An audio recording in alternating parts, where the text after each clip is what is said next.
నమస్తే సార్. నమస్తే అండి. సార్, హైదరాబాద్‌లో అన్ని లొకేషన్‌లో ల్యాండ్ అనేది అప్రిషియేట్ అవుతుంది. ఒక్క ఈస్ట్‌లో తప్ప. ఎందుకని ఈస్ట్‌లో ల్యాండ్ అనేది ఎందుకు అప్రిషియేట్ అవ్వట్లేదు? అక్కడ ఇన్వెస్ట్‌మెంట్ చేయడానికి కరెక్ట్ ప్లేసా? కాదా? మీరు ఆ స్టేట్‌మెంట్ 100% కరెక్ట్ కాదండి. హైదరాబాద్‌లో 5 జోన్‌లున్నాయి. లేతే 4 జోన్‌లు ఈస్ట్, వెస్ట్, సౌత్, నార్త్. బాగా పాత గవర్నమెంట్‌లు ఉన్నప్పుడు మన తెలంగాణలో హైదరాబాద్ వెస్ట్ జోన్ అనేది బాగా హైప్‌కెళ్ళింది. వేర్ యువర్ కోకాపేట్, నియోపాలిస్ ఏదైతే ఉందో 100,00,00,000 పర్ ఎకరం. హ్మ్. మిగతా 3 జోన్‌లు కొద్దిగా లిటిల్ బిట్ సౌత్ జోన్‌లో అయింది. But north and east has completely touch చేయలేదు గవర్నమెంట్ వాళ్ళు. సో, నేను ఎన్నో సార్లు చెప్పాను రేట్లు పెరగాలి, రియల్ ఎస్టేట్ పెరగాలంటే అక్కడ ఇన్‌ఫ్రాస్ట్రక్చర్ ఉండాలి. కావాల్సిన టూల్స్ 4, 5 పాయింట్స్ ఉన్నాయి. ఇన్‌ఫ్రాస్ట్రక్చర్ గాని, రోడ్లు గాని, ఫ్లైఓవర్స్ గాని, కనెక్టివిటీ గాని, road connectivity, bus connectivity, metro connectivity, తర్వాత industry development, special economic zones, sports city, health city, pharma city ఇలాంటివన్నీ కూడా డెవలప్ అయితేనే అవుతది. సో, అన్‌ఫార్చునేట్‌లీ ఏమైందంటే పాత గవర్నమెంట్ 10 సంవత్సరాలు బాగా డెవలప్ చేశారు. There is no doubt about it. But it has become as a step mother treatment. అంటే మీకు 5 కొడుకు మీ 5 అన్నదమ్ములనుకోండి. నీకు ఒక్కడినే బాగా చూసి మిగతా నలుగురిని చూడలేనట్టు ఫీల్ అవుతారు లేదా వాళ్ళు. అవును. ఇక్కడ కూడా అదే జరిగింది. సో, అందుకనే రేవంత్ రెడ్డి గారు సీఎం అయిన ఒక 15 నెల రోజుల్లో లుక్ ఈస్ట్ అనే పాలిసీ పెట్టారు. అంటే అందరూ వెస్ట్ చూడకండి, లుక్ ఈస్ట్ కూడా చూడండి అని. అయితే ఆ పాలిసీ పెట్టారు గానీ దాన్ని ప్రణాళిక చేసి బడ్జెట్ క్యాబినెట్ ఆమోదించి బడ్జెట్ శాంక్షన్ చేసి టెండర్ పిలిచి చేయడానికి it's a long process. So, east జోన్‌లో మీరు ఫర్ ఎగ్జాంపుల్ వరంగల్ హైవే ఉంది. లేకపోతే విజయవాడ హైవే ఉంది. విజయవాడలో రామోజీ ఫిల్మ్ సిటీ తప్ప ఇంకేం లేదు. అవును. రామోజీ ఫిల్మ్ సిటీ వల్ల ఎంప్లాయ్‌మెంట్ పెద్దగా పెరగదు. వాళ్ళకి కావాల్సినోళ్ళు ఒకసారి తీసేసుకున్నారు అది రన్ అవుతుంటది. వరంగల్ హైవేలో కేసీఆర్ గారొచ్చాక వైటీడీఏని యాదాద్రి డెవలప్ చేశారు. అక్కడ వచ్చి ఉండరు. పిల్లిగ్రిమేజ్ అంటే వచ్చి చూసి ఒక రోజు ఉండి వెళ్ళిపోతారు గానీ nobody wants to settle there. And సిటీకి 70, 80 కిలోమీటర్ల దూరంలో ఉంది యాదాద్రి. సో, దానివల్ల మిగతా గ్రోత్ అనేది జరగలేదు ఈస్ట్ జోన్‌లో. మీకు తెలిసిన డెవలప్‌మెంట్స్ ఏముంటాయి? నాకు తెలిసి ఏ డెవలప్‌మెంట్స్ లేవు. ఏం లేదు సార్. ఒక పోచారంలో ఇన్ఫోసిస్ అని పెట్టారు. అదేదో అంతంత మాత్రం 1, 2 కంపెనీలు నడుస్తున్నాయి. ఓఆర్ఆర్ దగ్గర ఆ! ఇన్ఫోసిస్ పోచారం. తెలుసు. సో, దాన్ని బట్టి మీరు ఏంటి అర్థమవుతుందంటే వెస్ట్ సైడ్ ఏమేమి ఇచ్చామో అదే సేమ్ ప్రాసెస్‌ని ఇక్కడ రెప్లికా చేయాలి. హ్మ్. సేమ్ సార్ట్ ఆఫ్ డెవలప్‌మెంట్ 19-20లో ఫరక్‌లో పెట్టాలి. పెట్టినప్పుడు డెఫినిట్‌గా ఏ జోన్ అయినా పుంజుకుంటుంది. ఫర్ ఎగ్జాంపుల్ మీకు చెప్పానో లేదో ఇండియాలో ఐటీ ఎంప్లాయ్‌మెంట్ 50,00,000 మంది ఉన్నారు. సాఫ్ట్‌వేర్ ఆర్ ఐటీ ఆర్ ఏ అది. హ్మ్. దాంట్లో 10,00,000 మంది హైదరాబాద్‌లో ఉన్నారు. 10,00,000 మంది బెంగుళూరులో ఉన్నారు. 30,00,000 మంది మిగతా 28 రాష్ట్రాల్లో ఉన్నారు. అంటే మనం 40% మన ఇద్దరు సిటీలు కాంట్రిబ్యూట్ చేస్తున్నాయి. ఆ 10,00,000లో మీకు తెలుసుకోవాల్సిన నగ్న రహస్యం అంటారు గదా! హ్మ్. 3,00,000 మంది ఈస్ట్ జోన్ నుండి వెస్ట్‌కి ట్రావెల్ చేస్తున్నారు.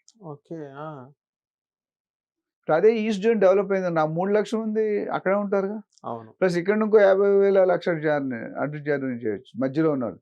ఈస్ట్ అటుంది, వెస్ట్ ఇటుంది. మధ్యలో పెట్టారనుకోండి. సో, సగం మంది అటు డైవర్ట్ అవుతారు. సగం మంది ఇటు డైవర్ట్ అవుతారు. సో, ఎందుకని సార్ పాత గవర్నమెంట్ ఒక 10 ఇయర్స్ పరిపాలించింది. ఎందుకని ఈస్ట్ జోన్ మీద కాన్సంట్రేషన్ చేయలేకపోయారు? అంటే ఇప్పుడు నా పెద్ద కొడుక్కి ఎందుకు ఇచ్చారంటే పెద్ద కొడుకు బాధ్యత తీసుకుంటాడు కాబట్టి ఎక్కువ ఇచ్చానని అంటారు కొంతమంది ఫాదర్‌లు. దానికి హ్మ్. సరైన రీజన్ నేను చెప్పలేను. I am not a right person. Government policy రాలేవనుకుంటే ఒక జోన్ బై జోన్ నేనే 20 సంవత్సరాలు సీఎంగా ఉంటాను. ఫస్ట్ ఈ జోన్ చేసి తర్వాత ఇంకో జోన్ చేస్తాం అనుకుని ఉండొచ్చు. నాకు తెలీదు. ఇవన్నీ నా ప్రిజంప్షన్ అండ్ అజంప్షన్. సో, అందరికీ రెవెన్యూ రావాలి. సిటీ డెవలప్ అవ్వాలి. ఎంప్లాయ్‌మెంట్ రావాలి. ఇండస్ట్రీ రావాలి. ఇండస్ట్రీ, ఎంప్లాయ్‌మెంట్ వచ్చి మిగతా అన్నీ పెరిగిపోయాయి. అంటే సెట్ అయిపోతాయి. అటు సినిమా హాల్ గాని, హాస్పిటల్ గాని, కాలేజ్ గాని, రైల్వే స్టేషన్ గాని, బస్ స్టేషన్ గాని, చిన్న చిన్న ఉద్యోగాలు అంటే బిజినెస్ చేసుకునే వాళ్ళు గాని, పాన్ షాపులు గాని, మెడికల్ షాపులు గాని ఇవన్నీ కూడా వచ్చేస్తాయి. అది జరగలేదు. అందుకని అందరూ ఎటు పరిగెడితే మనం కూడా అటే పరిగెడతాం. హ్మ్. 10 మందిలో 9 మంది ఇన్వెస్టర్లు అక్కడే పెడుతున్నారు. ఇంకోటి ఈస్ట్‌లో నాకు తెలిసిన వ్యక్తి ఒకాయన రూ. 500 గజం 15 సంవత్సరాల క్రితం కొన్నాడు. హ్మ్. అదే 500 వెస్ట్ జోన్‌లో కొనుంటే ఈ పాటికి కొన్ని వేలయిపోతది. అక్కడ 500ది రూ. 1000 కూడా కాలేదు. మరి ఎందుకు పెట్టాలి నేను?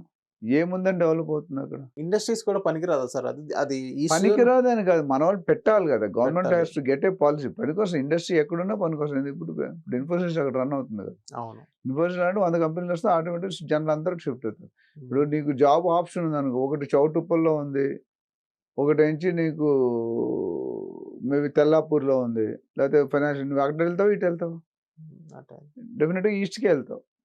సో, బట్ లేనప్పుడు ఇటే. నువ్వు ఉప్పల్ నుండి ఇక్కడికి వస్తున్నావు కదా! అవును. ఇదే ఫెసిలిటీ నీకు ఉప్పల్ రింగ్ రోడ్ వదిలితే ఇక్కడికి వస్తావా నువ్వు? రాను. ఇప్పుడు శ్రీనగర్‌లోనే 20 ఛానెల్స్ ఉన్నాయి నాకు తెలిసి. ఆ 20 ఛానెల్స్‌లో 15 ఛానెల్స్‌లో నేను మాట్లాడతాను. So, what I am saying is government has to shift there thinking. అన్ని గ్రామాలు, అన్ని విలేజ్‌లు కూడా మంచిగా ఇప్పుడు వరంగల్ ఉంది, నిజామాబాద్ ఉంది, వాటెవర్ ఏరియాస్ ఉన్నాయి. సంగారెడ్డి, రంగారెడ్డి, సైబరాబాద్ ఇవన్నీ కూడా దే హావ్ టు ఇంక్రీజ్ ఒక ఫోకస్ పెడితే అది పెరుగుతది. హ్మ్. నేను అనుకోవడం అంటే కేసీఆర్ గారు ఉన్నప్పుడు లేటర్ స్టేజ్ వేస్టేజ్ చేద్దాం అనుకున్నారేమో. బట్ రేవంత్ రెడ్డి గారు అందుకే ప్లాన్ మార్చారు. మనం మాట్లాడుకున్నాం.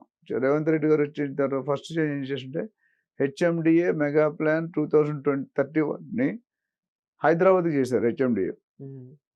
అది ఇప్పుడు తెలంగాణ రేవంత్ రెడ్డి గారు ఏం చేశారు? 2050 తెలంగాణ స్టేట్ మెగా ప్లాన్. అంటే అధికారులకి ఏమి ఇచ్చారంటే you have to cover and develop throughout the state. Okay. ఆ! అందుకని ఇప్పుడు మీరు రెవెన్యూ అంటే రేవంత్ రెడ్డి గారు ఇంకొక స్టేట్మెంట్ కూడా ఇచ్చారు. ఆయన సీఎం అవ్వగానే ఒక 10 స్టేట్మెంట్ ఇచ్చాడు రియల్ ఎస్టేట్ సంబంధించి. మేజర్ ఒకటేంటంటే ఓఆర్ఆర్ నుండి ఆర్ వరకు ఇప్పుడు డీటీసీపీ జోన్‌లో ఉంది. అది హెచ్ఎండిఏ పరిధి పెంచమన్నారు. హెచ్ఎండిఏ ఓఆర్ఆర్ వరకు ఉంటది. సిటీ నుండి ఒక 50 కిలోమీటర్, 55 కిలోమీటర్లు. హ్మ్. సో, హెచ్ఎండిఏ చేస్తే రేట్లు ఆటోమేటిక్‌గా డబుల్ అయిపోతాయి. అట్‌లీస్ట్ 50% అయితే పెరుగుతాయి. అది ఇన్వెస్టర్‌కి మంచిదే. అంటే కొనుక్కునేవాడికి కొద్దిగా ఇబ్బందేనా? అమ్ముకునేవాడికి, గవర్నమెంట్‌కి ఇద్దరికీ రెవెన్యూ వస్తది. హ్మ్. సో, ఈ లుక్ ఈస్ట్ అనే పాలిసీలో ఆల్రెడీ ప్రణాళిక చేయమన్నారు. ఇంప్లిమెంట్ అంటే ఇవాళ కాదు ఒక 10 సంవత్సరాల్లో అయినా అది ఈస్ట్ పక్కన పడతది. ఒకసారి ఇవాళ స్టార్ట్ చేసినా నెక్స్ట్ టర్మ్ ఈ గవర్నమెంట్ వస్తదో లేదో తెలీదు. వస్తే ఈళ్ళు పెట్టిన అంటే ఈళ్ళు రాకపోతే ఆ కొత్త గవర్నమెంట్ ఈ పాలిసీలు పెడతదో లేదో తెలీదు. ఈళ్ళే కంటిన్యూగా వస్తే రేవంత్ రెడ్డి నెక్స్ట్ 10 ఇయర్స్ నేనే సీఎం అని చెప్తున్నారు. ఎంతవరకు విత్‌స్టాండ్ అవుతదని మనకు తెలీదు. కొంతమంది 1 ఇయర్‌లో వెళ్ళిపోతాడంటారు. రాజకీయాల్లో ఎటైనా టంగుకి దుమ్ముండదు కాబట్టి ఇటు పక్కన అవును. అపోజిషన్ ఒకలా మాట్లాడతాడు, ప్రోగా ఉన్నోడు ఒకలా మాట్లాడతాడు. ఏదేమైనట్టు ఇప్పుడు డెవలప్‌మెంట్ స్టార్ట్ చేసినా నెక్స్ట్ 5-10 ఇయర్స్ పడుతుంది. హ్మ్. మన వెస్ట్ జోన్ లెవెల్‌కి రావాలంటే. సో, పీపుల్ ఎవరైనా ఇన్వెస్ట్ చేసుకుంటే నేను 10 సంవత్సరాలు కాకపోనంటేనే ఈస్ట్‌లో ఇన్వెస్ట్ చేస్తారు. నాకు 3, 4 సంవత్సరాల రిటర్న్స్ కావాలంటే ఈస్ట్‌లో పెట్టకూడదు. ఇప్పుడు ఈస్ట్‌లో కాస్ట్ అనేది ఎలా ఉన్నాయి సార్? తక్కువగున్నాయా? డెఫినిట్‌గా తక్కువనే ఉన్నాయి. హ్మ్. ఎందుకంటే ఇప్పుడు ఎక్కడ పెరిగితే అక్కడ పెడతాం గానీ, ఎక్కడ పెరిగింది అక్కడ ఎందుకు పెడతాం? హ్మ్. ఇప్పుడు అందరూ కొంటే ఇప్పుడు రేట్ ఎప్పుడు పెరుగుతది Nihal? When demand is more, supply is less. Hmm. మీకు అర్థమవుతుందా? అర్థమైంది. ఈ వెస్ట్‌లో ఆ పరిస్థితి ఉంది. మోకిలా గాని, శంకరపల్లి గాని, కెల్లాపూర్ గాని, గచ్చిబౌలి ఇవన్నీ. ఈస్ట్‌లో ఆ పరిస్థితి లేదు. ఈస్ట్‌లో సప్లై ఈస్ మోర్. కొనేవాడు లేడక్కడ. సో, ద ఎకనామిక్స్ లా ఏంటంటే when demand is more, supply is less, rate will be more. Hmm. When supply is more, demand is less, rate will be less. So, ఏది ఏమైనప్పటికీ మీరు అడిగిన దానికి investment అనేది ఈస్ట్‌లో పెట్టడం ఇప్పుడు అంత శ్రేయస్కరం కాదు. బట్ నేను 10, 15 ఇయర్స్ నేను పెట్టుకుంటానంటే బెస్ట్ ఆప్షన్. హ్మ్. కొనుక్కొని వదిలేసేయాలి. తక్కువ టర్మ్‌లో కావాలంటే that is not a right place. ఎక్కువ టైమ్‌లో కావాలంటే యూ కెన్ ఎందుకంటే ఇక్కడ 50,000 ఉంటే అక్కడ 10,000, 15,000లో దొరికిపోద్ది. అవును. ఇక్కడ 15,000 ఉన్న దగ్గర అక్కడ 5-10,000లో దొరుకుతది. మెయిన్ రోడ్ అయితే ఒక రేటు, మెయిన్ రోడ్ లోన్‌కి అయితే ఒక రేటు. ఇవన్నీ చూసుకొని అందుకని మనం ఏం చెప్తామంటే ఇన్వెస్ట్‌మెంట్ చేసేటప్పుడు ప్రతి మనిషి తాలూకా రిక్వైర్మెంట్ వేరుంటది. డబ్బులు ఒకటున్నా ముగ్గురు ఇన్వెస్టర్స్ వస్తే, ముగ్గురు ఇన్వెస్టర్స్ కోరికలు వేరుంటాయి. హ్మ్. ఒకళ్ళకి రెంట్ కావాలి, ఒకళ్ళు ట్రేడింగ్ చేయాలి, ఒకళ్ళు ఉండడానికి కొనుక్కోవాలని పాలిసీలు మారిపోతాయి. స్ట్రాటజీ మారిపోతది.